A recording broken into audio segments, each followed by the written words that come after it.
There's a sound, a feeling, that's deeply woven into the fabric of our lives. That crack of a can, the hiss of carbonation, the cold, sweet burn of the first sip on a hot day. It's more than a drink. It's a ritual of refreshment, a dose of instant energy, a companion to meals and movies. Soda. But with every single sip of that sweet, fizzy liquid, a silent, high-stakes negotiation is happening inside you, centered on two of your body's most vital, hardworking, and underappreciated organs, your kidneys. We often think of soda as dangers in terms of sugar and empty calories, a concern for our waistlines and teeth. But the journey of that soda through your body tells a different, more urgent story. It's a story of physiological stress, of delicate filters being pushed to their limit, and of a slow, steady strain that can, over years, have profound consequences. This isn't about demonizing an occasional treat. It's about understanding the exact, step-by-step price tag of making that sweet, fizzy drink a daily habit.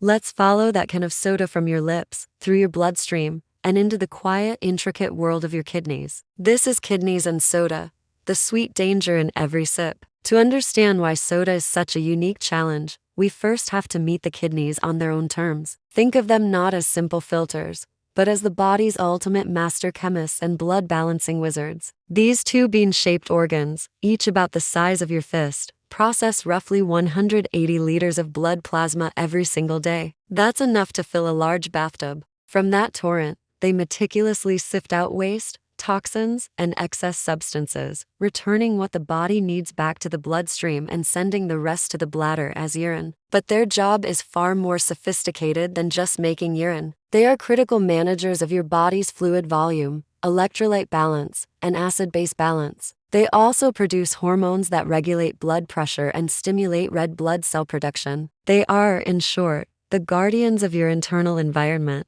And every sip of soda sends a specific, disruptive set of signals that these guardians must scramble to manage. The moment that soda hits your stomach, the primary assault begins with a one-two punch of ingredients: high fructose corn syrup and phosphoric acid. Let's start with the sugar. A single 12-ounce can contains about 39 grams of sugar, nearly all of it in the form of high fructose corn syrup. While all cells in your body can use glucose for energy, fructose is metabolized almost exclusively in the liver. When you consume fructose in the massive, rapid doses provided by soda, it overwhelms the liver's capacity to process it. The liver then converts much of this excess fructose into fat. But critically for the kidneys, this process also increases the production of uric acid as a byproduct. Uric acid is a normal waste product, but in high concentrations, it crystallizes. This is the immediate, chemical consequence of that sweet sip. You are instructing your liver to produce more of a compound that your kidneys must now work harder to filter out, increasing the risk of kidney stones and putting strain on the filtration system. Now, let's talk about the fizz and the bite, the phosphoric acid. This is what gives colas their characteristic tang. It's also a potent acidifier. Your body needs to maintain a very narrow pH range to function properly. When you consume phosphoric acid,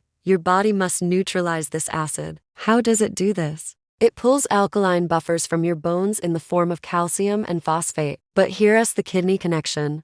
All that mobilized calcium and phosphate ends up being filtered by the kidneys. This creates a triple threat. First, you're excreting more calcium in your urine. Second, you're excreting more phosphate. Third, the urine itself becomes more acidic. This acidic, mineral-rich environment is the perfect petri dish for the formation of calcium-based kidney stones. The stones are literally crystallized waste products that your kidneys, overwhelmed by the load, couldn't keep in solution. For chronic soda drinkers, this means they are constantly priming their urinary system for stone formation. But the strain doesn't stop there. We have to talk about the blood pressure connection. Your kidneys are central to blood pressure regulation. The chronic overconsumption of sugar from soda contributes to insulin resistance and weight gain, both of which are key drivers of hypertension. Furthermore, that spike in uric acid we discussed doesn't just threaten stones. It directly damages the delicate blood vessels within the kidney itself, impairing their function and causing them to dysregulate blood pressure control. High blood pressure, in turn, is the second leading cause of kidney disease. It damages the tiny, fragile blood vessels in the kidney's filtering units. Think of it like forcing a high-pressure fire hose through a delicate silk screen. Eventually,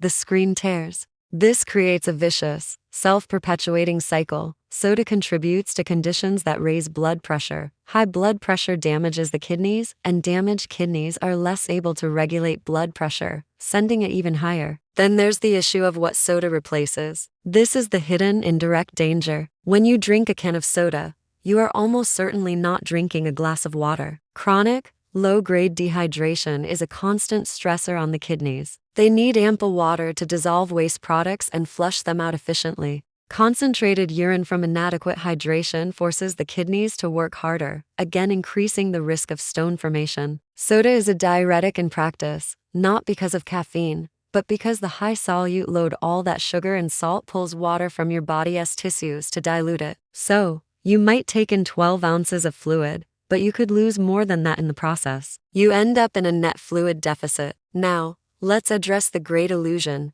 diet soda. The switch from regular to diet feels like a health-conscious win. 0 calories, 0 sugar. Surely the kidneys get a pass? The science here is complex and sobering. While diet soda eliminates the sugar and uric acid cascade, it retains the phosphoric acid, so the acid load and stone risk remain. But the primary concern shifts to the artificial sweeteners. Large observational studies have found that women who drank 2 or more diet sodas per day had a 2-fold increased risk of accelerated kidney function decline. The proposed mechanisms are still being studied, but they may involve the fact that the intensely sweet taste of artificial sweeteners, without calories, can disrupt metabolic signaling and gut microbiota, promoting insulin resistance, which hurts the kidneys. Diet soda may remove one weapon from the assault, but it keeps the phosphoric acid and may introduce new, metabolic confusion. So, what does the end point of this daily strain look like? The culmination is chronic kidney disease, or CKD, a silent, progressive loss of kidney function. CKD often has no symptoms until it's advanced. By the time someone feels fatigued or notices swelling, they may have lost 70 to 80% of their kidney function. The pathway from soda to CKD is a paved highway. The chronic acid load, the uric acid production, the hypertension, the promotion of type 2 diabetes, and the contribution to obesity all converge to inflame and scar the kidneys. And in the United States, soda consumption patterns line up eerily with areas of high CKD prevalence. This might all feel overwhelming, but knowledge is the first step toward empowerment. The goal isn't to live in fear of an occasional soda. It's to break the cycle of habitual, daily consumption. Your kidneys are incredibly resilient, and they can recover from sporadic insults. The danger is in the constant, unrelenting nature of the modern soda habit. So, what can you do? First, reframe soda as an occasional treat, not a daily beverage. It belongs in the same category as a slice of cake. Second, dilute the habit. If you have a soda, follow it with a full glass of water. This helps flush the system and rehydrate your tissues. Third, experiment with alternatives that satisfy the crave without the crash. Sparkling water with a splash of 100% fruit juice or a few muddled berries can provide the fizz and hint of sweetness. Herbal iced teas or water infused with citrus can retrain your palate. Ultimately, this is about listening to the silent workhorses of your body. Your kidneys don't scream in protest until the damage is severe. Every can of soda is a set of complicated instructions you're giving them. Acidify, crystallize, strain, pressurize. Choosing water is the opposite instruction. Flush, dilute, balance, support. You have the power with every beverage choice to lighten that load. So the next time you reach for that cold, tempting can, pause for just a second. Think of the 2 bean-shaped chemists in your lower back, working tirelessly to keep your internal world in perfect balance. And ask yourself,